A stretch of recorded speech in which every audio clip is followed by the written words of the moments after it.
Ceux qui font Monaco sont au micro. Je suis Geneviève Berthy et bienvenue dans le podcast de Monaco Info.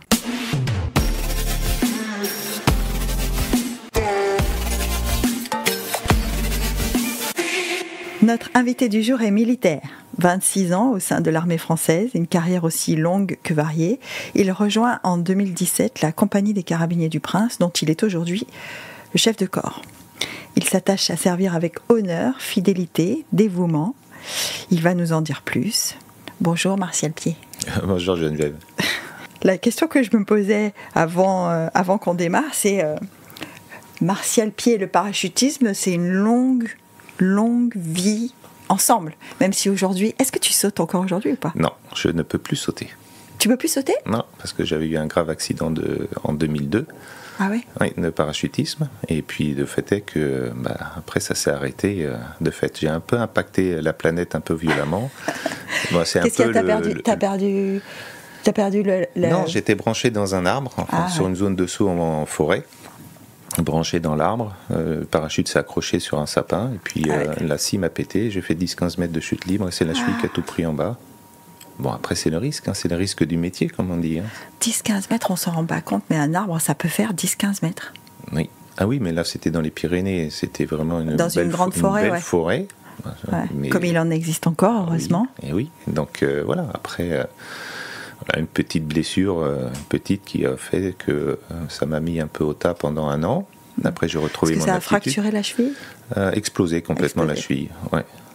Donc, ça se voit pas, mais... Non, ça se voit pas. Ça se voit pas parce que les médecins ont fait du bon travail, mais dans l'absolu, je ne peux plus courir depuis un certain nombre d'années parce qu'effectivement, c'est un peu traumatisant quand même. Le parachutisme, que ce soit pour les membres, pour la colonne, voilà, c'est pas un sport, c'est pas naturel de sauter d'un avion en marche.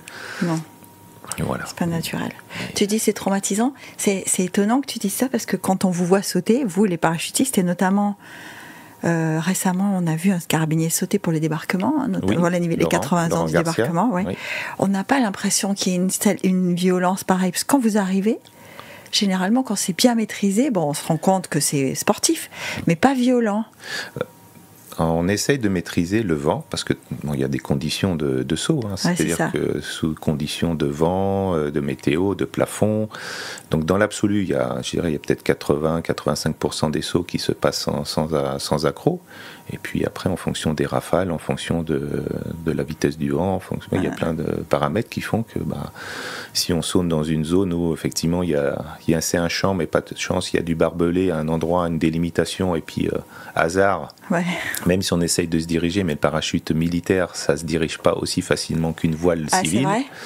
Ça se dirige un petit peu, mais voilà. En fin de compte, le parachutisme militaire, c'est un mode de mise en place. Ouais. Parce qu'en fin de compte, c'est juste, on met en place... Le mot d'ailleurs, c'est déploiement. Ah oui, et c'est de la mise en place. Une fois qu'on est au sol, c'est là que la mission débute. Quand on est habitué ou quand on décide, on va en parler d'ailleurs, quand on décide de devenir parachutiste, le fait un jour de te dire je peux plus sauter, est-ce que ça t'affecte ou pas ? Oui, parce qu'on a une vocation. Je suis resté en régiment pendant une année, même quand j'étais plus apte. Donc je suis arrivé, j'étais apte dans le régiment. Après, durant l'année, j'ai pu être apte du fait de l'opération, parce qu'après derrière il y a une autre opération. Et là, c'est particulier parce que le regard des autres change un peu. Quoi qu'on en dise, c'est vrai qu'on dit oui, mais il est dans un régiment parachutiste, mais il saute plus, il est plus là. Et il n'est plus avec nous un petit peu, même si c'est le cas un peu avec les blessés, où maintenant c'est une autre vision, mais des blessés de guerre ou autre. Mais c'est vrai qu'on a l'impression de pas forcément être à sa place, parce qu'on ne peut plus faire les choses comme les autres, on sert quand même. Ouais. Et surtout que je ne pouvais plus sauter, je ne pouvais plus courir. Donc, physiquement, tu ne peux plus après, faire l'entraînement. Moi, j'aimais bien l'athlétisme, j'ai toujours fait de l'athlétisme. Badminton, j'adorais le badminton. Je fais un handballeur né, donc je ne peux plus de hand. Donc il faut changer de sport. Ok, alors comment je vais faire ? Parce que moi, j'avais 30 ans. Donc c'est arrivé à 30 ans. Donc à 30 ans, c'est... c'est jeune pour arrêter de sauter. On te dit maintenant, ça, vous ne faites plus. Donc après, on fait d'autres sports, on fait du vélo, on fait de la natation, on fait du kayak, des sports portés un petit peu, et puis ça change. Sport porté, ouais. Mais après, du moment que tes pieds, du moment que tes chevilles ne sont plus, ta cheville n'est plus sollicitée, quoi. Donc évidemment, hein, on parlait avec Théo Andan, il m'expliquait ce que c'est que d'avoir du pied en athlétisme. Ça, quand on a une cheville, voilà, c'est plus possible. Après, monsieur Pied a des problèmes de cheville, c'est un peu normal. Tu as vu, je ne l'ai pas faite. C'est toi qui l'as faite. Voilà, c'est pour ça que j'amorce. Alors, justement, quand est-ce que toi, Martial, tu décides que tu veux sauter? Parce que c'est quand même... Enfin, j'imagine, hein, je ne sais pas. On n'arrive pas au parachutisme par hasard. Ouais. On ne devient pas parachutiste par hasard. C'est pas une opportunité. C'est une route quand même, non? Alors oui, en tant qu'étudiant, j'ai fait des préparations militaires. Ouais. Préparations militaires... terre, encadrement, et en fin de compte, j'avais des... La carrière militaire, c'était ton objectif? Oui, une fois que j'étais ado. Déjà, je lisais, mon grand-père maternel avait des livres de Bijard, et en fin de compte, moi je lisais les livres de Bijard, et puis, donc ça me motivait, parce que j'allais courir moi, je suis originaire d'Angers, donc à côté, j'ai habité à Saint-Barthélemy d'Anjou, il y a le parc de Pignerol. Ah oui, c'est vrai. Un beau parc, et là j'allais souvent, très très souvent courir dans ce parc. Et en fin de compte, déjà on s'imaginait courir un peu comme, on se disait, tiens, je me préparais physiquement pour, donc j'avais déjà un petit peu l'idée, puis après j'ai fait des préparations militaires, après il a fallu effectivement aller faire son service militaire. Donc, vu à l'époque, t'es pas un grand ancien, mais non, ça existait encore. Ouais, ça existait, oui. Donc, il parle de le rétablir, tu as vu? Oui, il parle quand même de le rétablir. Hein. C'est pas les mêmes volumes, après il faudra voir. Oui. Oui, donc tout à fait. Mais, donc en fin de compte, je me suis préparé, et puis moi j'ai toujours fait du sport depuis tout petit. Moi, c'est du hand, j'ai commencé à 7 ans le handball, j'ai arrêté à 22 ans, donc on avait toute une équipe, on s'est suivis tout le temps, et on faisait du sport, même avant l'âge de 7 ans, on faisait des sports découvertes, on était toujours ensemble, on allait jouer sur les plateaux, dans le village, on faisait on a toujours été sportif et toujours eu le goût du sport. Et donc après j'ai fait les élèves officiers de réserve, donc j'ai commencé mon service militaire en tant qu'aspirant. Ouais. Et là, à la sortie des EOR, il y avait moi je voulais aller chez les parachutistes, il n'y a pas beaucoup de places, il y en avait 8, et moi j'ai pris la dernière place, pourtant j'étais bien classé, mais les premiers prenaient, et donc en fin de compte je suis arrivé au 14e régiment du 14e RPCS, régiment parachutiste de commandement et de soutien. Donc c'était des régiments de soutien dans lesquels, là, moi j'étais spécialisé dans le matériel, donc toute la maintenance. D'accord. Donc j'ai débuté là, mais j'étais content chez les parachutistes. Alors dans l'arme du matériel, donc j'ai découvert vraiment toute la maintenance, et c'est assez enrichissant parce que ça n'avait rien à voir avec mon cursus académique. Et puis après, j'ai fait différents régiments dans ma carrière parachutiste. J'en avais fait 3. Ouais. Et c'était toujours un plaisir d'y retourner, parce que quand on sort, on se dit tu t'es fait osmoser. Oui, en fait, j'ai fait la première fois à Toulouse, après je suis retourné en Bretagne, après j'étais à Bayonne, je suis retourné à Metz, à chaque fois c'est des grandes diagonales, hein. Ouais. Et après j'étais à Montauban, après Montauban j'étais à Castel-Sarrazin juste à côté, et puis après je suis arrivé là. Ça fait, alors en t'écoutant je me dis, il y a plusieurs choses, hein. Je me dis, ça doit vouloir dire, contrairement à l'image qu'on a en tête, et pardon, hein, je ne veux pas caricaturer, mais ça veut dire que, il faut avoir une grande capacité d'adaptation.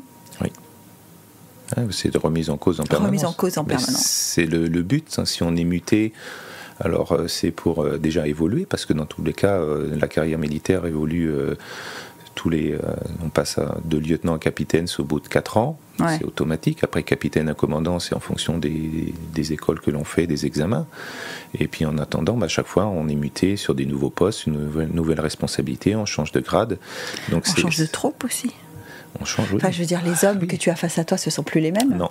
Oui. Parce que le management, c'est aussi, c'est pas que celui qui manage, c'est aussi ceux qui sont managés, quoi. Oui, et c'est ça. Mais on est toujours en contact, et la force des armées, c'est effectivement de la jeunesse. On est toujours en contact de la jeunesse, donc ça nous donne aussi envie de nous surpasser, parce que même si et on vieillit un petit peu, mais dans tous les cas, en sport, il faut être toujours devant.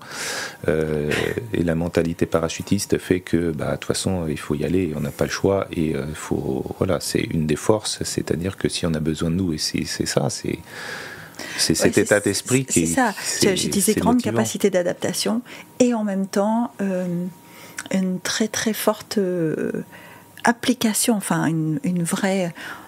Je disais, le parachutisme et Martial, c'est une longue histoire ensemble. C'est que on est vraiment dans un monde où tout est conditionné par ça. Oui, quoi. parce qu'on partage en permanence, on prend des risques. En fait, compte les risques, on les prend dès qu'on saute, on prend ces risques-là, on les prend ensemble. Hein. La preuve. Ouais. Voilà. Donc oui, il y a une prise de risque à chaque saut, il y a une prise de risque chaque mission ou après voilà, et c'est ça qui est motivant. Chaque saut, tu dis chaque saut, il y a une prise de risque. Est-ce que quand on parlait tout à l'heure du moment où vous allez sauter, une fois équipé, une fois la checklist, machin, est-ce qu'il y a un moment où vous y pensez à ça ? Non, parce que enfin, quand on est conditionné, c'est vrai que tu y penses peut-être avant, après, mais une fois que tu es dedans, parce qu'on est tous ensemble, c'est une émulation collective qui fait que, parce que tout le monde est dans le même cas, hein, personne ne fait attention, n'exprime peut-être un peu son stress, parce que de toute façon, c'est la force collective. Chacun a un petit stress individuel, mais au final, c'est la force collective, parce que il faut le faire, parce que c'est comme ça et qu'on est attendu. Parce que si on est mis en place pour une mission, et la mission doit être réalisée. Et non, c'est un peu un conditionnement, mais c'est une drogue. C'est un conditionnement, mais c'est une drogue. Et oui, tout à l'heure, quand je t'ai dit le moment où tu arrêtes et où on te dit tu peux plus, est-ce que ça t'a affecté ? Bon, tu m'as parlé de cette espèce de sensation de plus être comme les autres, mais est-ce qu'il t'a manqué quelque chose ? On modifie un petit peu sa manière d'être, quoi qu'il en soit, parce que on se tourne. Alors, c'était après le temps de commande, ça s'est passé. Alors, attendez, avant mon temps de commandement. Donc, ça a un peu modifié déjà à l'époque ma mentalité, parce que j'étais pas. Quand c'est arrivé, j'étais apte au bout d'un an. J'ai eu quand même un an avec 2 opérations. Et là, j'étais motivé à fond. Parce qu'en plus, j'étais à Bayonne. Donc, tu arrives en régiment des forces spéciales, tu te pètes. Bon, t'as attendu. Hein. Donc, en fin de compte, derrière, j'ai fait en sorte de pouvoir réaliser mon rêve. Parce que c'était. Donc, pendant tout ce temps-là, j'ai ressauté, j'ai fait pas mal de choses très, très particulières qui n'ont pas du tout plu à la cheville, mais elle me le disait, mais c'est comme tout, on s'en fiche. On a un grand pouvoir de non-attention de ces choses-là. Hein. Oui, parce qu'on est à fond dans ce qu'on aime. Et puis après, derrière, on s'adapte au fur et à mesure. On voit bien que... Et puis, alors, c'est pas au niveau militaire, même si c'est pesant, parce qu'on avait le regard des autres. Après, on s'y fait, parce qu'ils savent. Parce qu'au début, en fin de compte, c'est toujours... Oui, mais lui, c'est toujours pareil. Hein, il est blessé. C'est du chiquet, ou c'est vrai. C'est toujours pareil, tu penses. Mais non. Et après, on s'adapte. On se dit, la vie militaire, c'est aussi, comme tu disais tout à l'heure, du commandement. Donc, il n'y a pas que le terrain. Nous, on est officiers, donc il faut aussi se concentrer sur ce qu'attendent les hommes, ça va être de te demander à faire de la gestion humaine, et un peu de tout. Donc, tu as d'autres plaisirs, parce que tu gères la troupe aussi. Donc voilà, et à un moment, en vieillissant aussi, tu te dis, de toute façon, l'opérationnel, c'est un peu moins pour moi, et puis en revanche, je suis plus dans la conception, et c'est ça, la conception d'opération, la préparation, parce qu'on sait, pour l'avoir fait avant, comment ça se passe, et le but, c'est de préparer au mieux ceux qui vont être engagés. Donc après, au fur et à mesure, ça a glissé, et voilà, il y a d'autres satisfactions, mais c'est vrai que le départ, quand même, quand on te dit à 30 ans, vous avez pu courir, vous avez pu sauter, Bon, après, voilà, on fait le deuil un petit peu, il faut faire le deuil. Ça met un petit peu de temps, mais puis c'est surtout quand tu dis, tiens, pour jouer au foot avec ton fils, ça va être compliqué. Voilà, après, il y a d'autres parts, après, on fait différemment. Mais, on fait du kayak. On fait du kayak, oui, j'ai toujours aimé faire du kayak. Je rame. Tu rames. Tu parlais du commandement. Est-ce que, parce que tu disais, il faut faire en sorte de répondre à ce qu'attendent les hommes. Le commandement, c'est d'abord une grosse responsabilité, non ? Oui, mais il faut être à l'écoute. Oui, donc on a j'avais commandé une compagnie de 250 personnes à Metz, donc une compagnie d'administration et de soutien avec différents services qui ressemble un petit peu à la compagnie ici, parce que j'avais un peu de tout. Donc oui, on est responsable de la gestion du personnel, de leur physique, de leur carrière, parce qu'enfin, quand on gère leur carrière, c'est vrai. Parce que nous, notre carrière, on l'a fait, mais on n'y pense pas forcément, c'est-à-dire qu'on gère ceux qui sont en dessous de nous, et le but c'est de les épanouir, de les instruire, parce qu'en fin de compte le commandement aussi, c'est vraiment instruire ces personnels pour qu'ils puissent être opérationnels et puis grandir, accéder à d'autres grades. Donc on a cette part de formation qui est aussi importante. Et donc, non, après, et eux, ils ont aussi des attentes, parce que quand ils voient leur chef en notation ou autre, ils disent, bah, moi j'aimerais bien faire ci, j'aimerais bien faire ça. On peut, en fonction, parce qu'on jauge aussi les compétences des gens, et on est là aussi pour les jauger. C'est ça, tu parlais de responsabilité, quand tu dis on fait leur carrière, c'est des moments, ce sont des moments toujours très compliqués quand on prend des décisions. En disant lui oui, lui non, lui on va le faire grandir. Il n'y a pas de surprise, parce que les personnes, on les guide. Donc on leur dit voilà, si vous voulez accéder à ça, il faut tendre vers. Donc si ça arrive, c'est qu'on les a techniquement, on les a préparés. Oui.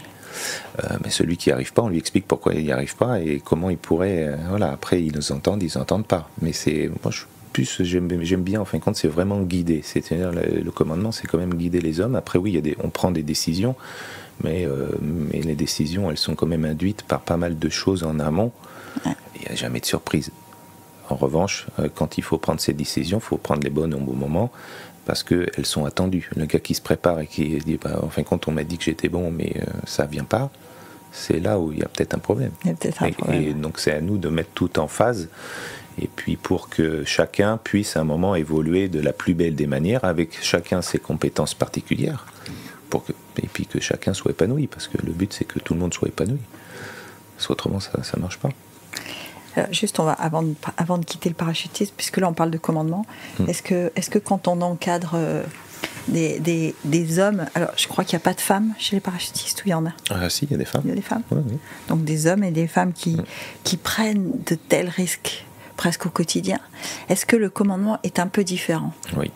Parce qu'en fin de compte, le parachutisme, ce sont des couteaux suisses. Le parachutiste, il sait toujours se débrouiller. Donc le commandement est un peu différent, c'est un peu comme ici, il faut beaucoup d'autonomie.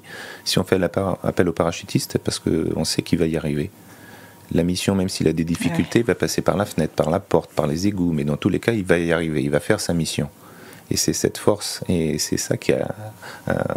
quand on commande des parachutistes, c'est il y a cette jeunesse, parce que cette jeunesse, cette envie, et se dire que dans tous les cas, la mission, on y arrivera, et quoi qu'il en coûte, on va la faire. Et c'est quand je parlais d'émulation, de motivation, et puis voilà, c'est une force. Et quand je parle de conditionnement, mais c'était vraiment ça, on est conditionné pour faire ça. Et moi je m'en aperçois maintenant où en fin de compte je me suis dit à certaines périodes de la carrière on était vraiment très très conditionné. Dans les forces spéciales tu étais conditionné Bon forcément j'imagine, parce que ce qu'on attend des forces spéciales ce sont des choses extraordinaires, mais à tous les niveaux, et c'est pour ça que quand je parlais de motivation, le but le commandement c'est aussi de motiver ces troupes, parce que s'ils sont pas motivés ils n'ont pas de suivre. Et donc c'est vrai, c'est vraiment remplir la mission quoi qu'il en coûte, coûte que coûte avec tout le monde, et puis franchement c'est plaisant, hein,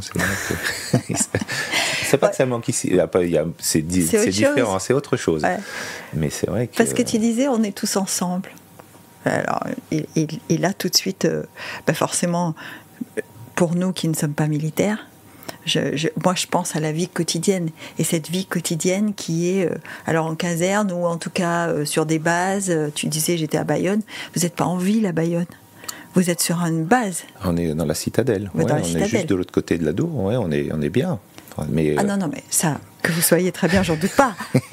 mais ce que je veux dire c'est qu'il y a aussi cet univers propre aux militaires.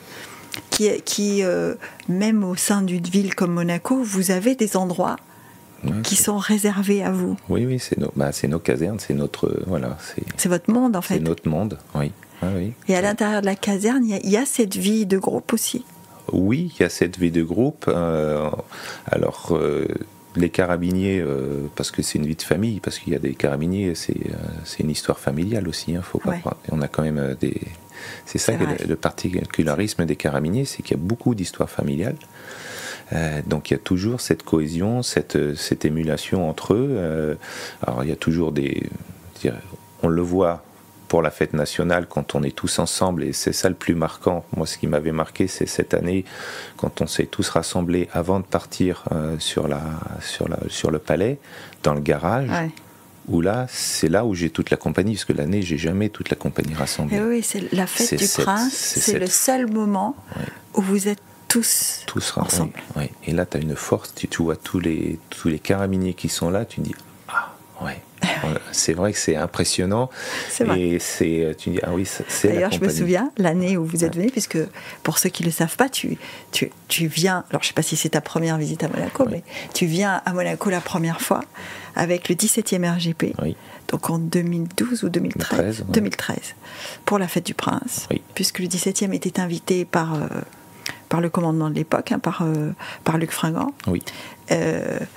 Et tu viens comme... Alors, tu étais officier de communication, je crois. Non, j'étais l'OSA, l'officier supérieur adjoint, le chef de cabinet du cabinet du colonel. Ouais. Et comme il ne fait pas très beau, non, malheureusement. C'est la seule fois où ça a été annulé. Il ne fait pas très beau. Et vous êtes dans le garage, tout le monde est dans le garage. Et moi, j'ai cette image où tout le monde est aligné dans le garage. Et c'était quand même impressionnant, parce qu'on réalisait déjà avec Monaco Info à l'époque. Et je me souviens de cette image où vous êtes tous dans le garage, carabiniers et 17e.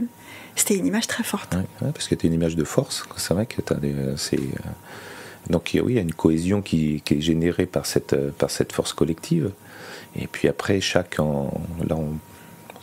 contingent, ils ont aussi leur propre cohésion, parce que donc c'est ce qui crée, en fait, quand il y a une ambiance collective, chacun va chercher aussi un petit peu ce qu'il aime.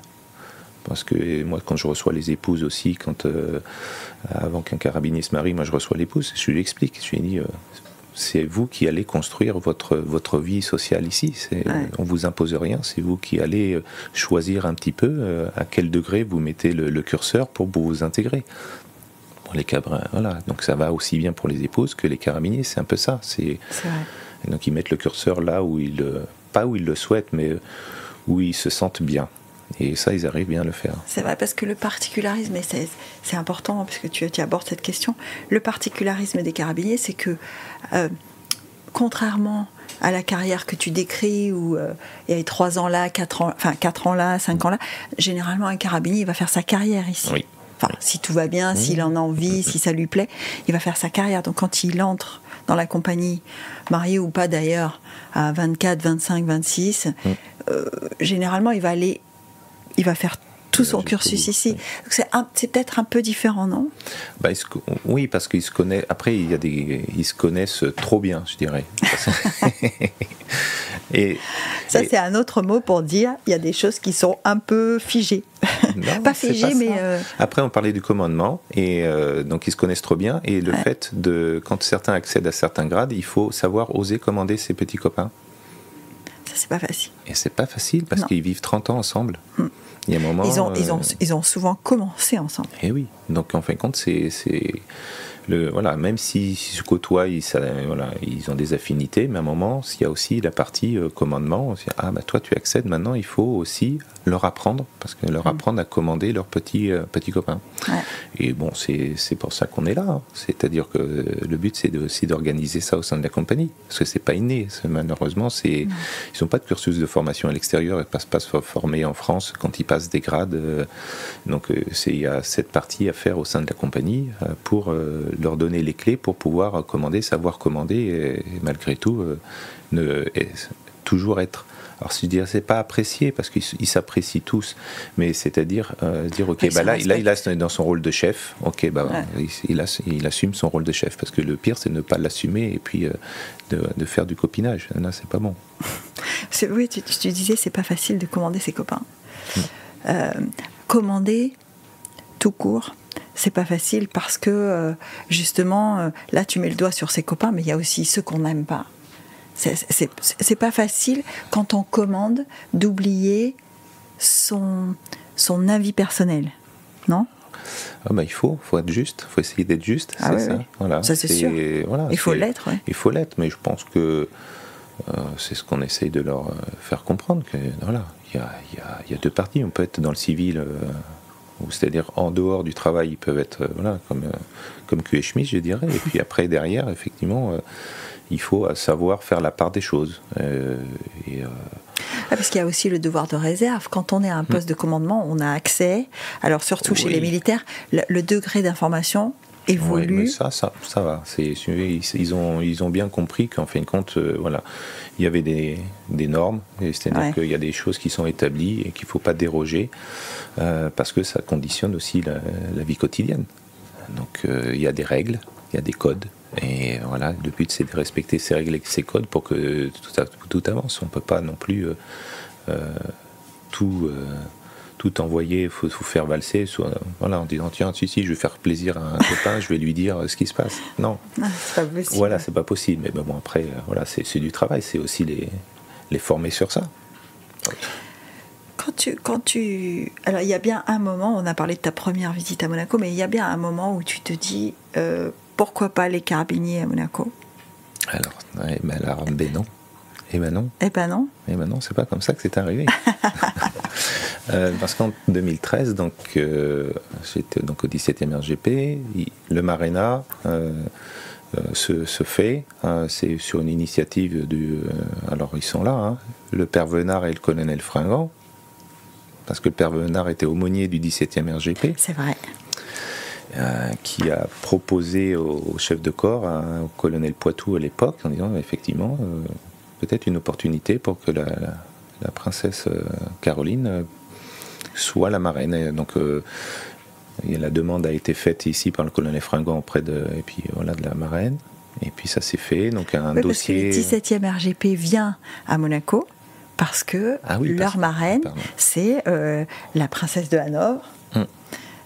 Et que donc ils viennent la voir. Oui, c'est eux. Ouais. Vous venez la voir en fait. Oui, tout à fait.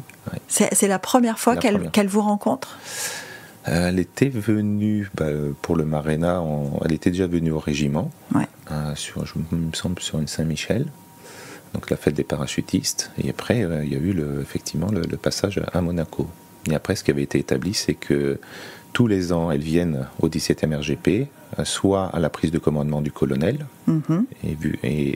et autrement à la Saint-Michel. Donc la prise de commandement à l'année A, année A plus 1, la Saint-Michel, et puis l'année A plus 2, vu que le colonel fait que 2 ans, on est reparti. C'est sur Saint-Michel, c'est en septembre. En septembre, le 29 septembre, oui.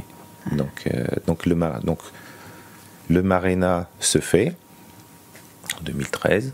Donc là j'ai eu contact avec le colonel Fringant, mais on n'a jamais parlé de venir à Monaco. Je continue ma carrière. Après je suis muté au 31e régiment du génie à Castel-Sarrazin, juste à côté de Montauban. Et en 2016, je reçois un coup de téléphone. J'étais en train de déjeuner au mess avec les copains, et puis et là c'est le père Venard que j'ai au téléphone, et il me dit je suis avec le colonel Fringant, je te le passe. Et puis en fin de compte, le colonel Fringant a dit moi je cherche un adjoint à la compagnie des carabiniers du Prince, et puis en discutant avec Christian, avec le padré, on a effectivement on a pensé à vous. Donc j'ai postulé, j'ai envoyé un CV, lettre de motivation. Ça, c'était début novembre 2016. Là, tu te dis, je vais quitter l'armée française pour la compagnie des carabiniers du Prince. J'avais déjà reçu mon ordre de mutation. Je devais partir à Paris. En fin de compte, c'était l'année où je devais être muté, dans tous les cas. Et j'avais déjà reçu mon ordre de mutation. C'était une demande. Moi, j'avais choisi Paris, et puis je devais aller chef de cabinet d'un général. Donc, c'était acté. Et en fin de compte, Petite bifurcation. Le chef de corps m'avait dit à l'époque, donc c'était le colonel Guillaume Venard, le chef de corps, le frère du padré. Qui me dit le plat ne passera pas 2 fois. Et effectivement, là après on réfléchit. C'est une image extrêmement, éloquente. Le plat ne passera pas 2 fois. Après, dans tous les cas, c'est-à-dire que ce soit pour être chef de cabinet du colonel à Paris, ou que ce soit pour être à Monaco, tu n'auras pas 2 fois ce choix. Ah oui, tout à fait. Ouais. Donc après, il y avait des choix familiaux, il y a un tout. Donc après, j'ai postulé, j'ai eu un entretien. Donc ça, c'était début novembre 2016.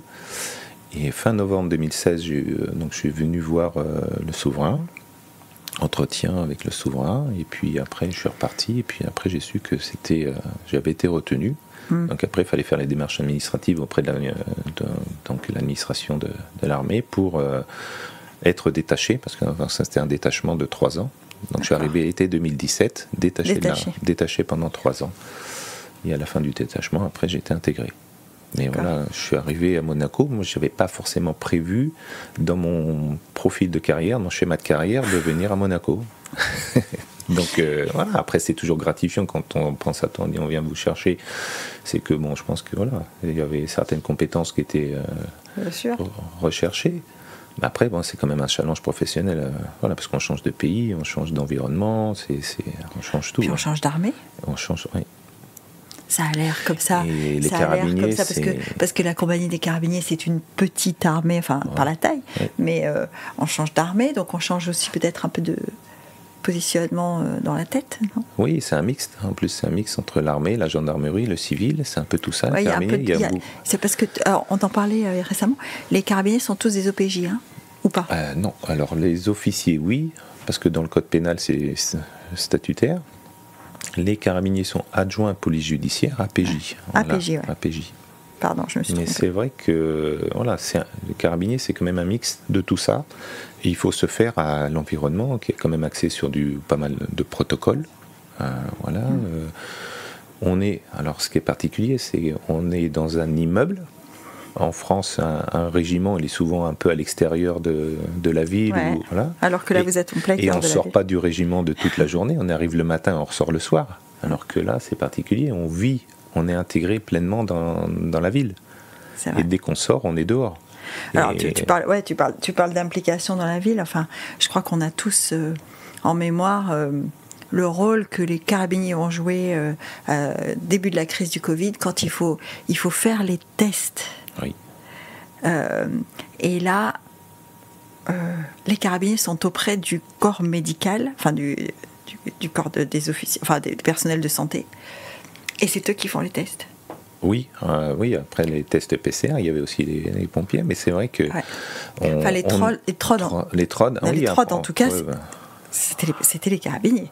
Oui, on a monté on a participé avec la Croix-Rouge, avec déjà au montage, ça le colonel Varro l'avait bien expliqué, et puis après voilà, dans la gestion, dans la réalisation, on a toujours été présent, parce que c'est aussi une mission de service public. On est de la main-d'œuvre militaire, et quand on a besoin de nous, quand l'État a besoin de nous, on sait répondre présent. C'est vrai notre particularisme, c'est d'être au service du souverain pour la protection de ses biens, de sa famille, mais aussi d'être auprès de la population pour pouvoir les aider en cas de soit de catastrophe, soit voilà. Donc, et là, c'était vraiment une formation particulière, parce que on s'était formé sur le tas. Bien formé, mais c'est-à-dire qu'effectivement, on est toujours, quand je parlais de polyvalent, réactif, ça fait partie de l'ADN un peu des carabiniers, c'est-à-dire que de cette polyvalence pour pouvoir réagir et remplir les missions, ça reprend un peu l'esprit parachutiste un petit peu, c'est-à-dire que sur tous les fronts, on nous met sur tous les fronts, et dans tous les cas, il faut qu'on réussisse. Donc ça on sait faire, et c'est un peu la marque de fabrique des carabiniers, c'est-à-dire que quoi qu'on fasse, on se met en quatre pour remplir la mission. Donc c'est vrai que... Ce que tu dis, on est là pour assurer la sécurité du souverain. Il y a quand même son groupe de sécurité. Est-ce que dans le groupe de sécurité, il y a des carabiniers ou des anciens carabiniers ? Non. Alors au tout début, c'était effectivement des carabiniers qui assuraient le groupe de sécurité. Ouais. Après, il y a une cinquantaine d'années, je pense, 40, une quarantaine d'années, ça a changé. Et après, ça a basculé, et c'est la Sûreté qui a fait réaliser cette mission. Donc, il n'y a plus de carabiniers qui assurent la sécurité rapprochée. Du souverain. En revanche, nous, les conducteurs de sécurité, ceux qui conduisent les véhicules, de la famille, ce sont des carabiniers. Voilà. Donc, il y a toujours ce lien, dans tous les cas, avec la Sûreté sur les déplacements du souverain. Et puis vous assurez la sécurité de la maison. Parce que les carabiniers dans le palais, il y a des carabiniers qui dorment, il y a des carabiniers qui font la garde, enfin il y a des carabiniers qui ouvrent et qui ferment les portes, il y a des carabiniers partout, dans la maison. Oui, au palais. Oui, c'est notre lieu de travail. C'est votre lieu, hein. Oui. Et donc, c'est pas juste, pardon, hein, là aussi, c'est pas juste monter la garde et faire la relève de la garde. Non, mais après, c'est vrai que c'est l'image que tout le monde a du carabinier qui est en faction devant la porte. Mais ils sont 10, donc il y en a 4 de faction. Déjà, on n'en voit qu'un seul, techniquement, mais il y en a 4 qui sont à différents endroits du palais. Ça tourne toutes les heures. Et puis, on a aussi des missions. Ils sont 10 par garde, hein, c'est ce que tu dis. Oui. Que la relève de la garde, c'est 10 hommes qui partent et 10 hommes qui arrivent. Oui. Tous les jours. Tous les jours. Tous les jours. Ça, c'est immuable. Tous les jours. Immuable, oui. Oui. Ah oui, c'est le cœur du métier. Ce qu'on appelle le cœur de métier, c'est la garde. Donc le cœur de métier, on appelle ça le service général qui comprend la garde et le service de police, parce qu'on a aussi les police places. Donc on a des carabiniers qui assurent la sécurité, qui gèrent la place. La place du palais, c'est un lieu à part. C'est-à-dire que ce sont les carabiniers qui font partie de la maison souveraine sur la place. Oui.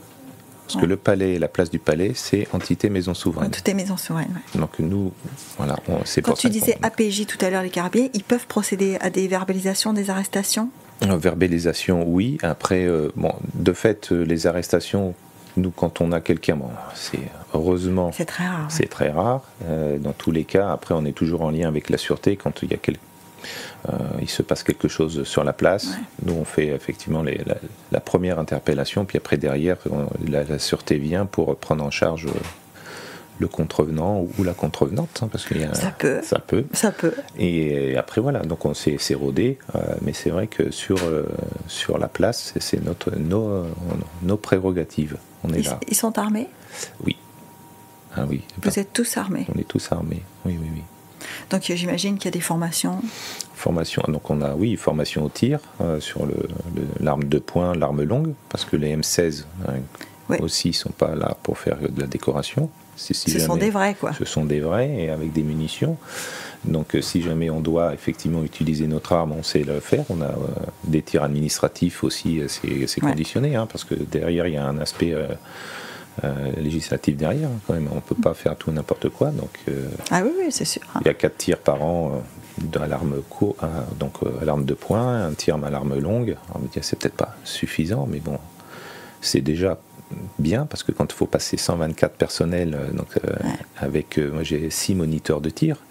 Donc on rajoute ça avec le service. J'ai du secourisme, j'ai des moniteurs qui sont tous formés en secourisme. Donc aussi, il faut les recycler aussi annuellement. J'ai des motards qui doivent aussi rouler. Un nombre d'heures obligatoires. Voilà. Les plongeurs, c'est un certain nombre de plongées par an.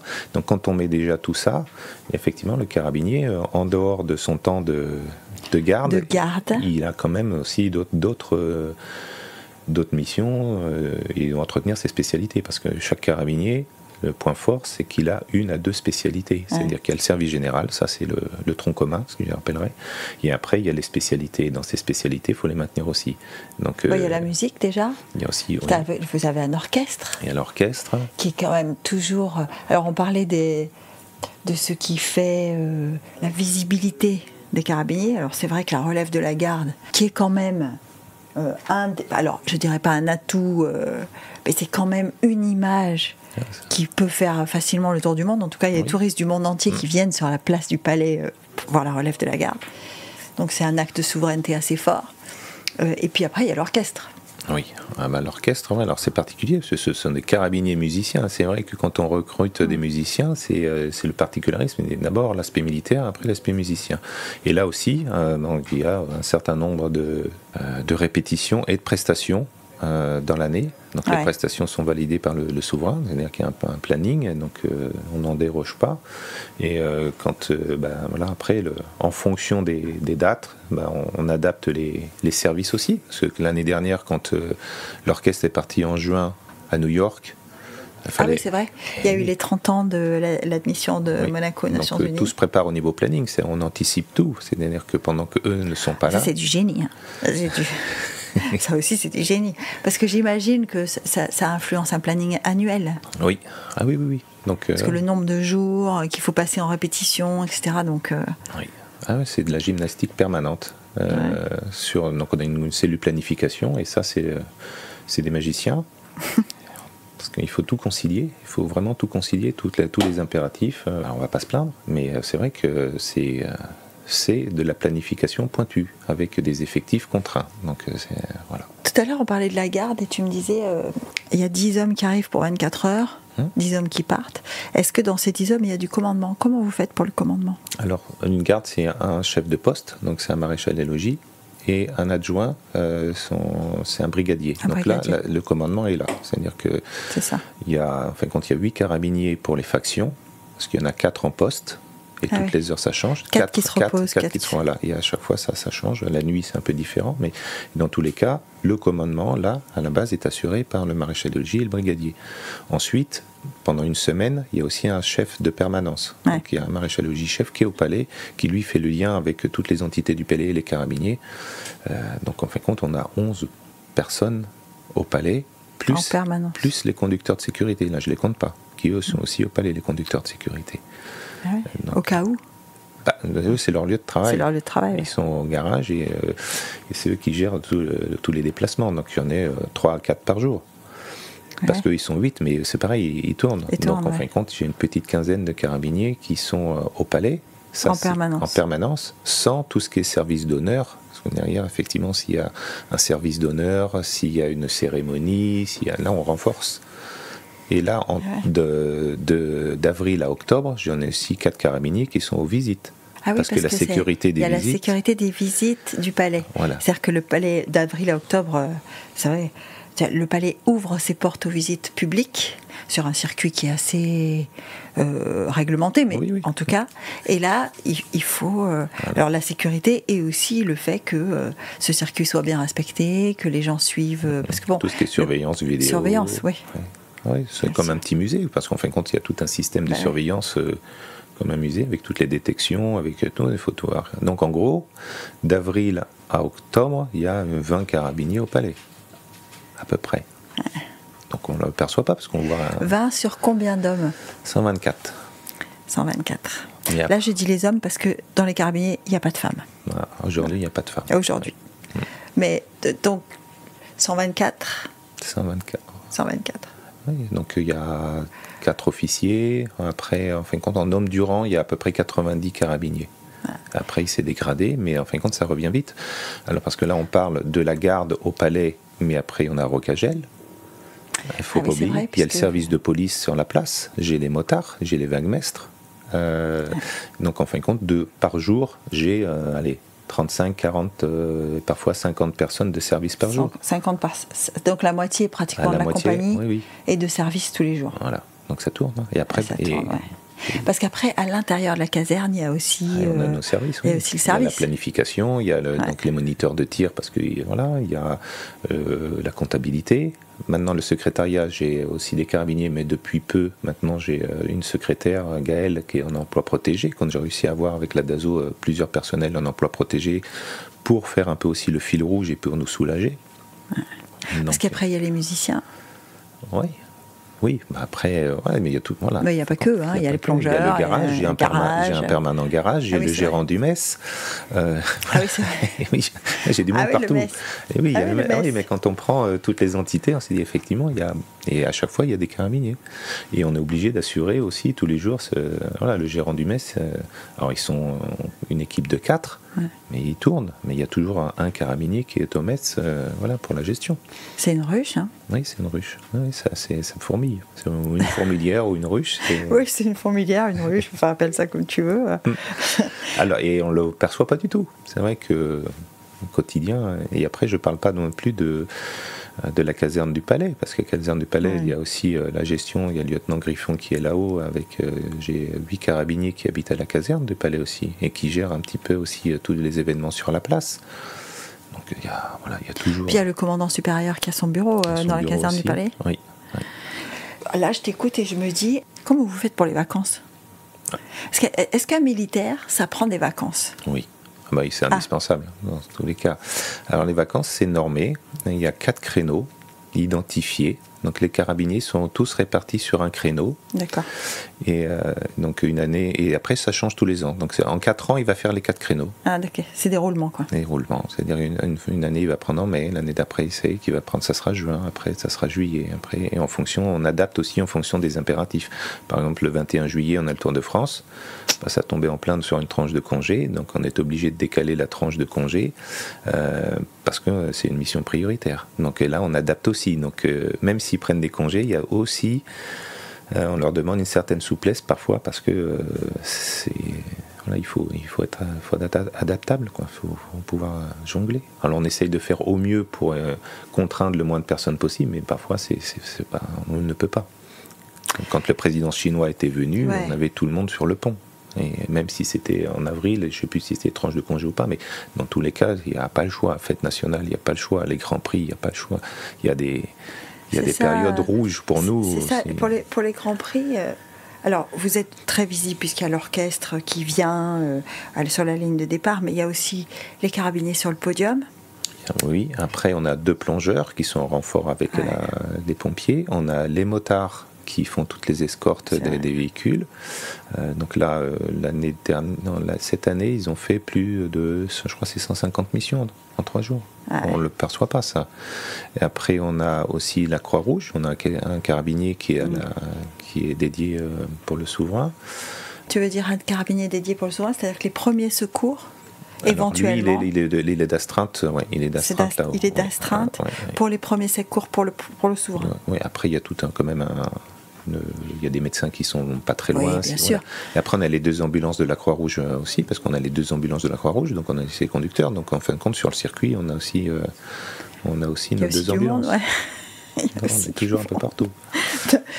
Est-ce que ça, pour un carabinier, parce que on n'a pas parlé recrutement, mais parce que tout à l'heure tu l'as évoqué un tout petit peu, tu as dit quand on recrute un musicien, c'est avant tout un militaire. Donc c'est un particularisme quand même. Hein. C'est pas que c'est l'oiseau à 4 têtes, mais c'est quand même pas facile à trouver.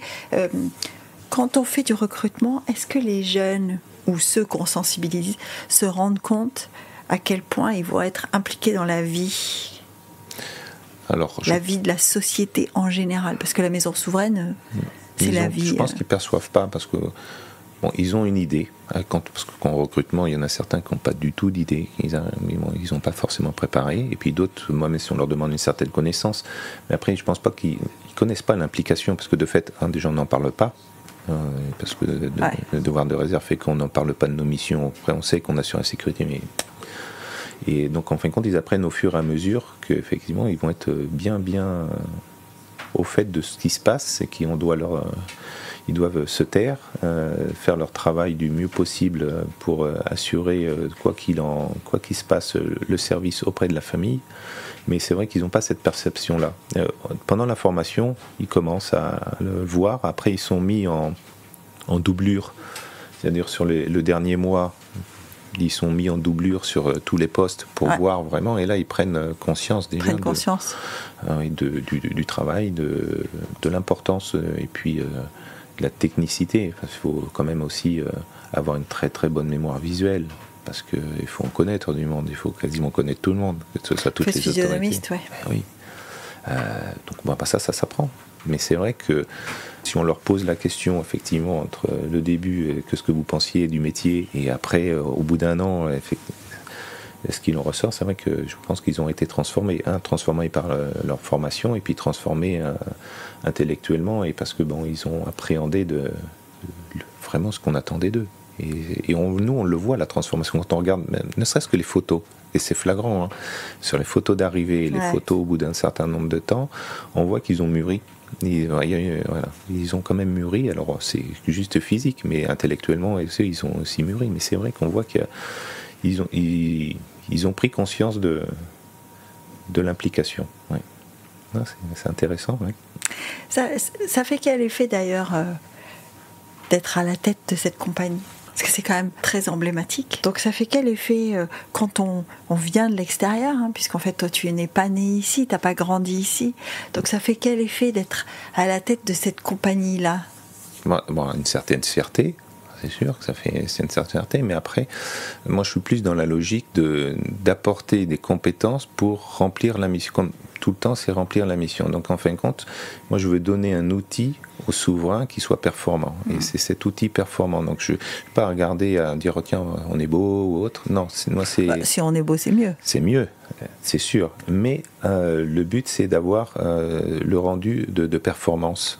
Et c'est là où c'est gratifiant de se dire, effectivement, au quotidien, on n'entend pas parler qu'au palais, il se passe quelque chose, ou les carabiniers font des choses mal. Ou autre. Nous, c'est de les préparer pour qu'ils soient au rendez-vous sur tout. Et quand, en fin de compte, et c'est ça un peu notre tort, c'est-à-dire que vu qu'on fait très bien notre travail, on ne nous entend pas parce qu'on a vocation à ne pas être vu techniquement. Et donc, et là, en fin de compte, c'est notre force. Et si tout se passe bien, si on ne parle pas de nous, c'est que ça va bien. Après, il y a ce visuel, le vecteur de rayonnement, c'est la relève de la garde. Donc c'est là, effectivement, où on peut laisser exprimer notre savoir-faire, que ce soit en ordre serré, sur les mouvements de pied ferme et autres. Donc là, ça fait partie, effectivement, de l'histoire, parce que les carabiniers, depuis 2 siècles, ils font ce cérémonial, donc c'est un entretien, mais oui, donc c'est une certaine fierté, mais c'est aussi une attention de tous les instants pour être sûr qu'on sera au rendez-vous, et de tout mettre en œuvre pour que, en fin de compte, tout soit au rendez-vous tous les jours et qu'il n'y ait pas d'énicroche. Et au final, quand tout se passe bien, quand on n'entend pas parler, c'est que tout va bien. C'est que tout va bien. Voilà. Donc, et ça un peu en parallèle avec mes métiers d'avant, c'est-à-dire que le chef de cabinet il fait tout pour orchestrer que tout aille bien pour son chef de corps. C'est moi qui organisais des cérémonies. On fait tout pour que tout se passe bien. Dans les forces spéciales, on fait plein de choses, mais il ne faut pas dire. C'est pareil. Et le parachutiste, c'est pareil, quand il part en mission, il fait sa mission, il revient, et puis tout s'est bien passé. Alors, il y a cette sensibilité sur le respect du secret, mais après, c'est inné. Donc, et c'est ça qui est aussi intéressant, c'est que le carabinier sait que il a un devoir de réserve, et puis il fait bien son travail, et tout se passe bien. Donc c'est une fierté, parce que quand je parlais du rassemblement pour la fête nationale, quand on voit tous les gars rassemblés, on se dit, là ça a de l'allure. Ça a de l'allure, c'est une certaine force, parce que c'est motivant de voir ces jeunes-là, et puis au quotidien c'est plaisant, parce qu'on se dit, on a une force. Alors, pas une force de frappe, mais c'est-à-dire qu'on a dans notre main un moyen qui est quand même très très qui est bien formé, qui est polyvalent, qui est performant, et c'est ça qui est extraordinaire. C'est un réel plaisir. Et qu'est-ce qu'on peut te souhaiter maintenant ? Parce que tous l'éventail de ce qu'on vient de parler, ça occupe quand même beaucoup ton temps. Est-ce qu'il y a de la place d'abord pour une vie de famille quand on est carabinier ? Oui, il faut laisser de la place. Alors c'est pas évident, parce que moi je suis de nature en plus à essayer de faire bien les choses, et en fin de compte à essayer de grignoter un peu ce temps-là. Ça peut m'être reproché, mais c'est vrai. Donc il faut toujours un subtil... Famille de militaires, c'est jamais simple. C'est pas simple. Et encore là, on part pas en mission, parce que c'est ce que je dis aussi aux carabiniers. C'est très bien, vous vivez ici, mais regardez un petit peu ce qui se passe ailleurs. C'est-à-dire que les militaires français partent en mission. Là, ils partent sur Sentinelle pour les Jeux Olympiques. Ils vont être consommés, très très bien consommés. Donc nous, c'est une consommation entre guillemets différente. On est sur tous les événements, mais tous les soirs quasiment, hormis quand ils sont en palais ou à Ocagel, ils dorment chez eux. Donc c'est vrai que ce temps qui est dédié à la famille, ici, il est un peu plus privilégié qu'ailleurs. Et ça, ils n'en ont pas conscience, pas forcément conscience. Pas forcément conscience. Voilà. Donc c'est vrai que ce temps dédié à la famille, et moi j'ai encore des anciens réflexes, c'est pour ça qu'il faut que je me détende un petit peu. J'ai encore des raisons. Est-ce qu'on dirait que parachutiste un jour, parachutiste toujours ? Oui, c'est un peu oui. Et puis malheureusement, parce que là on n'a pas parlé des choses qui sont un peu malheureuses, mais on a quand même perdu beaucoup de personnel quand j'étais à Bayonne ou au 17e RGP en Afghanistan. Donc il y a aussi un oui, parce qu'on a parlé de déploiement, on a parlé de mission, et on n'a pas parlé de réalité du terrain. C'est-à-dire que le danger, l'exposition des carabiniers, enfin des parachutistes, elle est quand même... Oui, les carabiniers aussi, on n'est pas à l'abri que sur la place du Palais, quelqu'un vienne avec des mauvaises intentions. Mais en fin de compte, ce lien avec les parachutistes et tout ça, c'est parce c'est la vocation opérationnelle, et tout ce qu'on fait, c'est pour être préparé au niveau opérationnel, que ce soit ici ou ailleurs. Et quand on perd des camarades, parce qu'au final on a quand même perdu pas mal au 17, en Afghanistan, en un an on a quand même enterré 7 gars, plus la Fermera derrière. À Bayonne... La Fermera, c'est le 17e ? Oui. Oui, c'était dur, ça. Oui, oui. Bon, on s'y attendait. Dans tous les cas, quand c'est un acte terroriste, c'est pas prévu, on ne s'y attend pas, mais c'était surtout après une année déjà avec beaucoup de morts en Afghanistan. Et là, donc c'est pour ça que avec le père Venard, on a passé quand même une année assez compliquée. Ça crée des liens aussi. Et c'est vrai que donc c'est pour ça que le fait d'être parachutiste, oui, déjà ça crée des liens parce qu'on prend des risques ensemble. Après, on est lié par la formation, que ce soit, et je l'ai ressenti encore plus dans les forces spéciales, on est tous équipiers, on a une formation d'équipiers, on est tous ensemble en permanence. Et on est un petit groupe. Moi j'avais un commando, on était 12. Donc, quand on vit en permanence à 12, on a vraiment des liens particuliers. Donc, et c'est pour ça que la vie de famille, par rapport à tout à l'heure, c'est un peu compliqué de l'insérer dans tout ça. Hein. Donc ici, c'est un peu plus, ça permet de gagner ou de retrouver un petit peu plus de souplesse, celle qu'on n'avait pas avant. Et donc ça fait du bien aussi, parce que il faut laisser aussi un peu de temps et laisser... Ce qu'on dit dans l'armée quand on quitte quelque chose, on est un has-been. Voilà, on était voilà, mais c'est dire voilà, on l'a fait. Voilà, on peut pas forcément revenir en arrière. On sait qu'on a fait ça, ok, mais maintenant faut évoluer, faut essayer de changer. Et puis on évolue. Hein, quand on vieillit, quand on change de formation, quand on voilà. Et là, c'est aussi une de belles évolutions ici, c'est-à-dire que ça permet aussi de recentrer un peu plus sur la famille. Même si on est consommé, après le cadre permet aussi d'accepter pas mal de contraintes. C'est sûr. Après on a vocation à être contraint parce qu'on est d'astreinte en permanence. Donc on l'a choisi. Hein. Parfois la famille nous dit ouais mais nous on n'a pas choisi. Oui c'est sûr mais il faut s'adapter. Voilà. C'est vrai. Donc après et qu'est-ce qu'on peut me souhaiter après une bonne santé déjà. Et oui. Oui. Et oui. Déjà. Quand même. Déjà, parce que, mine de rien, même si on a l'impression que tout coule de source, mais donc il faut, pour pouvoir mener à bien aussi les projets, parce qu'il y a encore plein de projets au sein de la compagnie, il y a plein de belles choses à faire pour la faire évoluer. Donc c'est pour ça, le souhait, c'est de pouvoir faire évoluer la compagnie, aussi bien en RH, parce qu'on a aussi un projet de renforcement des effectifs au niveau infrastructure, parce qu'on a aussi la caserne des Moneghetti commence à être une vieille dame, donc il y a pas mal de projets aussi pour un peu la rénover. La caserne du Palais c'est fait, et puis après il y a toujours des formations, toujours être un peu à l'écoute de ce qui se passe aussi ailleurs, et puis pour qu'on puisse former au mieux nos personnels et puis les amener à remplir leur mission du mieux possible. C'est ça, le but, c'est faire en sorte que tout le monde puisse remplir sa mission et puis que le souverain puisse être protégé de la meilleure des manières et puis que la compagnie puisse continuer à vivre. Voilà. Bon, on le lui souhaite.